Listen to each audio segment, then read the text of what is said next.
تو بڑے گھور کے اس کی جانب دیکھا اور اس کو پیچھے ہٹاتے ہوئے کہا کہ تجھے شرم نہیں آ رہی کہ اللہ کے رسول کے ساتھ کیسے سلوک کر رہا ہے اور میں تیرے سامنے موجود ہوں؟ تو حضرت نبی رحمت صلی اللہ علیہ وسلم نے حضرت عمر کو کہا، عمر مجھے تجھ سے اس بات کی توقع نہیں تھی. ذرا غور کیجئے حضور علیہ السلام کی اس سیرت کے انداز کو. ایک شخص آ رہا ہے اور حضور سے سختی کر رہا ہے. ابھی حضور کو قرض لٹانے کی جو تاریخ ہے اس میں بھی 4 دن باقی رہتے ہیں اور وہ ناجائز سختی کر رہا ہے. حضرت عمر رضی اللہ تعالیٰ عنہ نے جب اس کو گھورا اور سختی کی تو حضور علیہ السلام نے فرمایا، عمر مجھے تیرے سے اس بات کی توقع نہیں تھی. تمہارا کام تو یہ تھا کہ مجھے حسن ادا کی تلقین کرتے کہ اچھے انداز سے قرض واپس کرو، اور اس کو جو ہے وہ نرمی کی تلقین کرتے. اور پھر آقا کریم علیہ السلام نے فرمایا اس کا قرض ادا کر دو، اور ہے عمر جو تم نے اس کو گھورا ہے اس کے بدلے میں 20 وسق زیادہ کھجوریں بھی تم اس کو دو گے.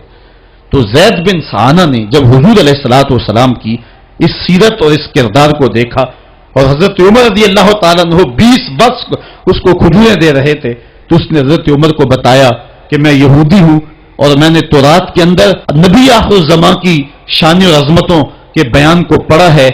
یہ بات ابھی رہ گئی تھی، باقی ساری نشانیاں میں نے حضور میں دیکھ لی تھی، اب یہ نشانی رہ گئی تھی، آج میں نے یہ بھی دیکھ لی.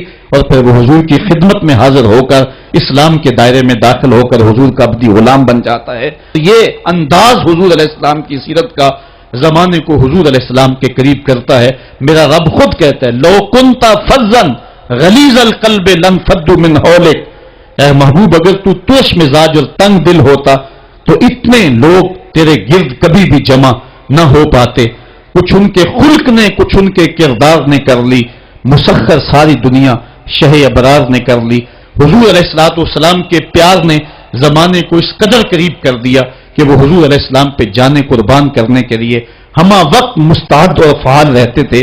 جتنا پیار انہوں نے حضور سے کیا ہے کائنات میں اس کی دوسری کوئی مثال نہیں ملتی ہے.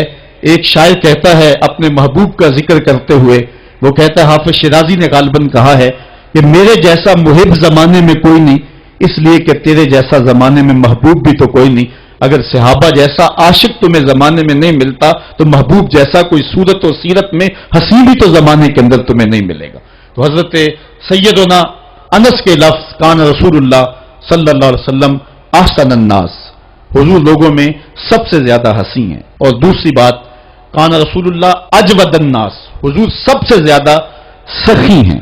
ایک شخص حضور کی خدمت میں حاضر ہوا اور اس نے سوال کیا، 2 پہاڑوں کے درمیان جتنی جگہ ہوتی ہے اتنی بکریاں تھیں حضور کے پاس، حضور نے ساری اس کو عطا کر دی. وہ واپس جا کے اپنی قوم سے کہنے لگا کہ محمد عربی ایسا شخص ہے اتنا عطا کرتا ہے کہ پھر کمی کا شائبہ ہی باقی نہیں رہتا ہے. تیسری بات حضرت انس فرماتے ہیں کان رسول اللہ صلی اللہ علیہ وسلم احسن الناس و اجود الناس و اشجع الناس.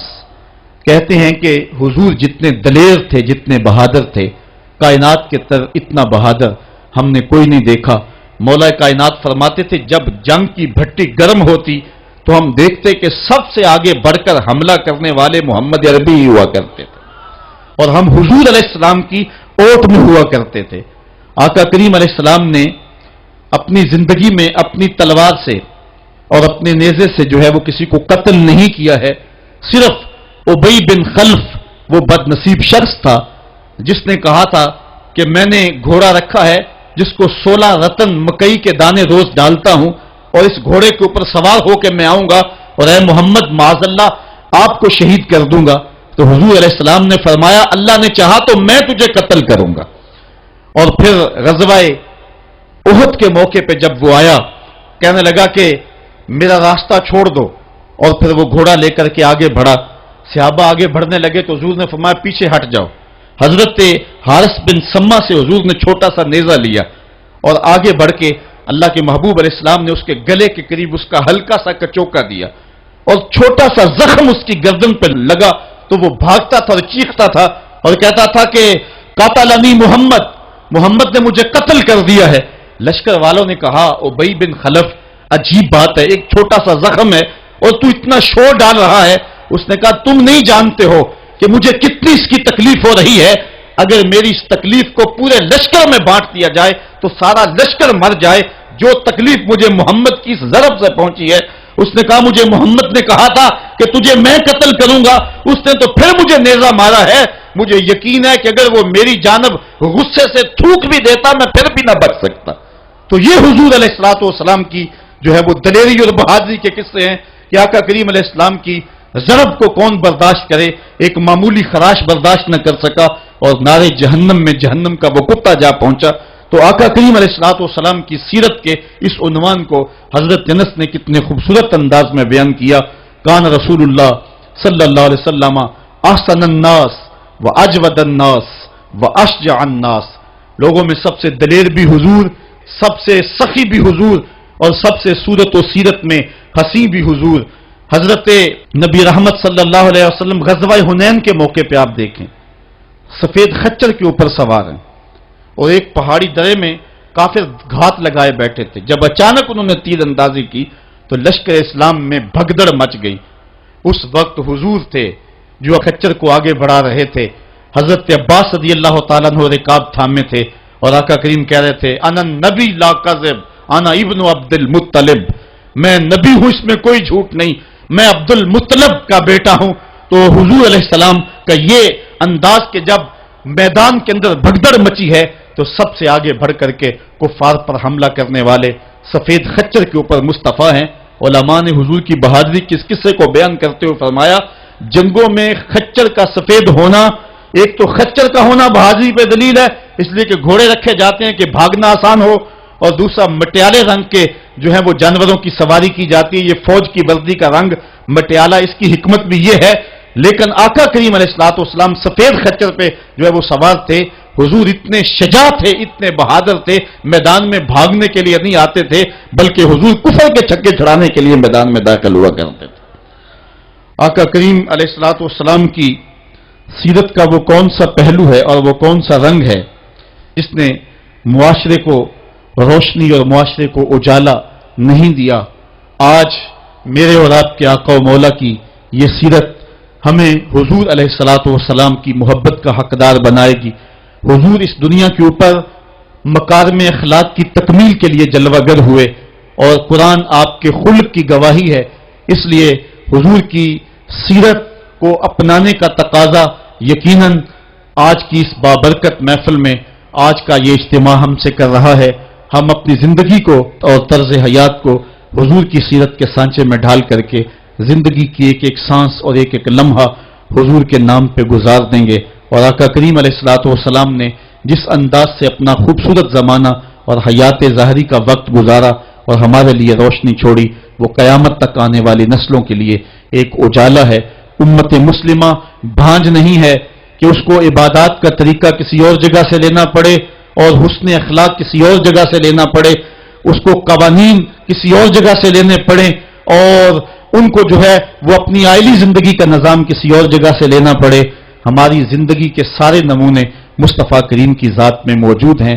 میرے رب نے کہا لقد کان لکم فی رسول اللہ اسوۃ حسنہ، حضور کی زندگی تمہارے لیے بہترین نمونہ ہے۔ اللہ حضور کی زندگی کا نور ہمارے من میں اتار دے، ہمارے باطن کو حرارت اور نور اور اجلا پن نصیب کرے۔ کار ما آخر شدو آخر ز ما کار نشد، مشت خاک ما غبارے کوچہ یار نشد، و آخر دعوانا ان الحمدللہ رب العالمین۔